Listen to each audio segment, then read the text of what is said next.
është kreu i Komitetit për Pajtimin Kombëtar. Mirëmëngjes, zoti Marko Mirëservet.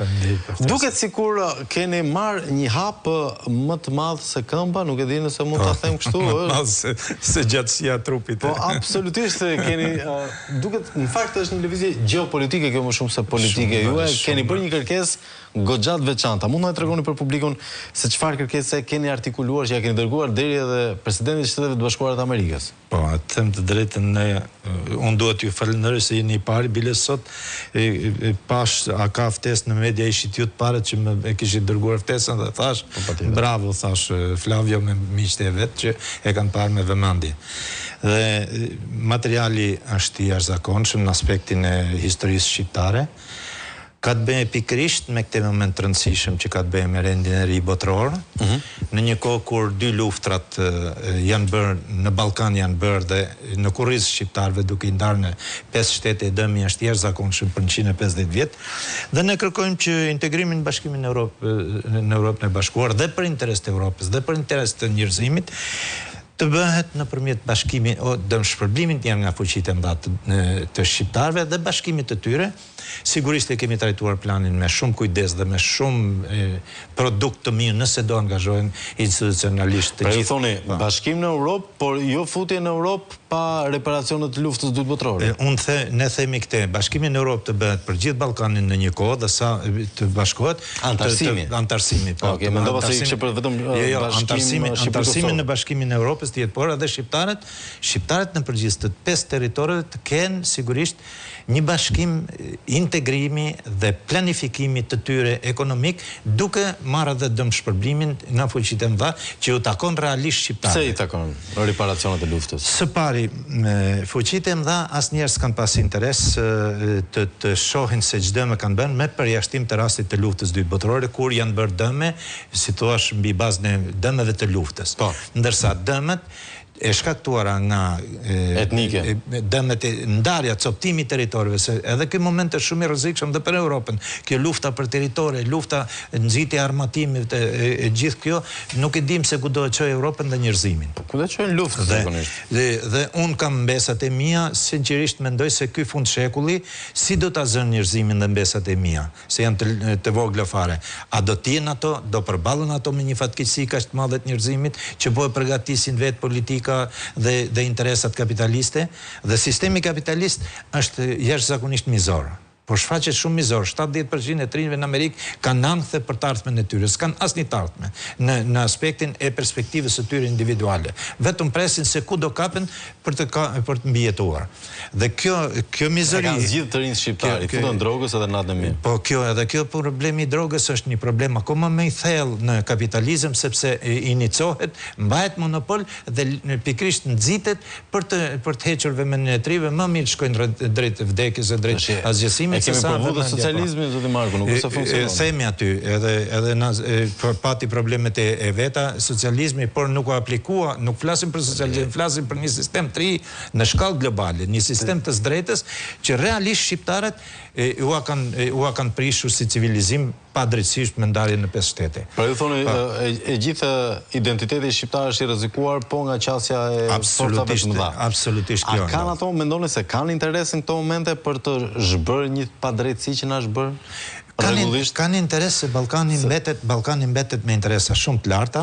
Mbetet fuqi baruti gjithashtu. Mbetet gjithmonë me interesa të larta për tani për kapitalizmin ose për geostrategjinë mbetet me interes.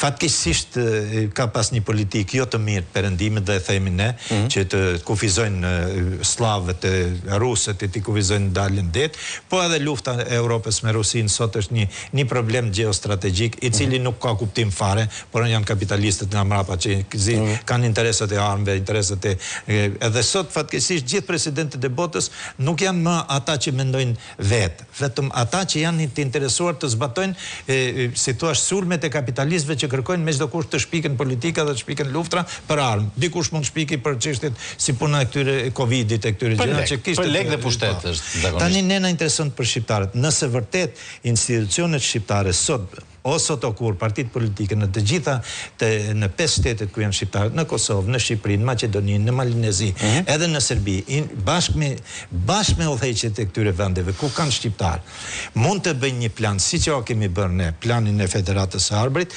edhe t'i kërkojnë Europës që minimizoj ato $100 trilion, sigur një të shkpus drejt këtyre 5 shteteve dhe me prioritet shqiptaret, gjithçka do shkoj shumë mirë dhe do të kemi një integrim dhe më të shpejt. Po sigurisht asnjë s'ka interes ta bëj këtë nëse ti nuk e ngre zërin. Sigurisht, edhe ju jeni i pari biles që po ngreni mediatikisht. Dhe po e shfaqni. Por rregullohet kjo politikisht. A keni komunikuar me faktorin politik shqiptar? Me cili ka qenë reagimi?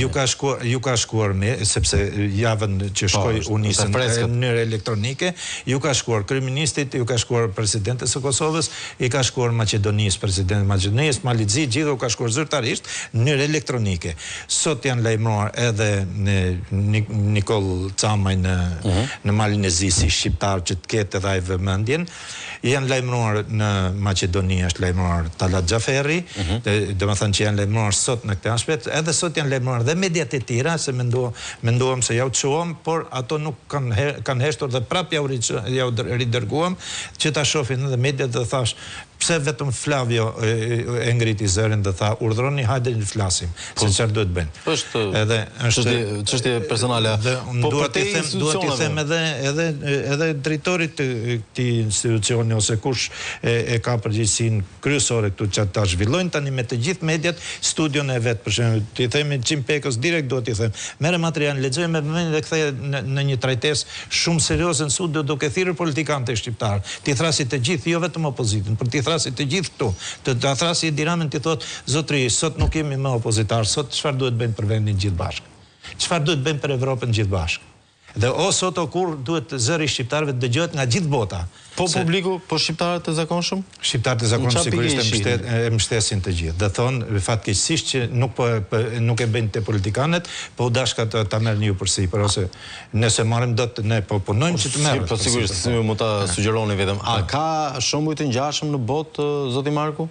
Po sigurisht, po çfarë bëri Gjermania? A kërkoi Gjermania që nëse do të kemi vërtet një tor me të sigurt në Europë, mua më kanë ndarë padrejtësisht, se realisht lufta e dytë botërore ndau Gjermaninë padrejtësisht, se s'kishte faj kombi gjerman, faj që ati që udhëhoqi luftën edhe nxiti popullin gjerman, e pësoj, e kemi trajtuar dhe në letrën, se është dhe Merz është trajtuar të, ja kam dërguar të interesohet personalisht se çfarë pati, do të thënë sa pasoja pati nga nacionalizmi Gjermania dhe të interesohet për këtë model që ne po ja japim për Ballkanin, funit ka dhe detyrën se ka qenë një ndër fuqi që ka shkaktuar pasoja shumë dha tek shqiptarët, ka qenë vendimarrje Otto Bismarcku në 1878. Pikërisht ai ka drejtuar bisedën e 6 fuqive të mëdha. Në atë kohë që i lanë shqiptarët edhe i konsideruan si një komb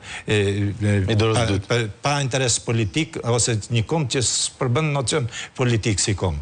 Dhe e dëmtuan shumë, sigurisht ne nuk ja u kërkojmë sot Merzit, por i themi moralisht për të ndërtuar Evropën, moralisht. Si kërkojmë do ta llogari Jugosllavisë për shembull që na sollën komunizmin. Realisht lufta midis shqiptarëve e serbëve ne si Komiteti i Pajtimit Marrëkombëtar e kemi parë si një problem që në mbrapa ka interesa më shumë politike si në Shqipëri dhe në Serbi, sesa interesat e dy popujve. S'kan fare popujt interes për luftën. Thjesht serbët duan të na zhdukin edhe kaq. Jo, nuk duan serbët na zhdukin, absolutisht fare nuk duan as populli serb s'don na zhduk. Biles un kam qenë në luftën Kosovë-Serbi, ne kemi qenë kundër luftës së Kosovës, kemi qenë të zgjidhur me paqe, e patëm trajtuar planin si trajtuar. Edhe pas genocidit? Jo, përpara. Absolut, ne e trajtuam përpara dhe thamë mos e futni çështjen në luftë sepse mund të shkaktohet një genocid i madh, nuk e dim se çfarë mund ndodh.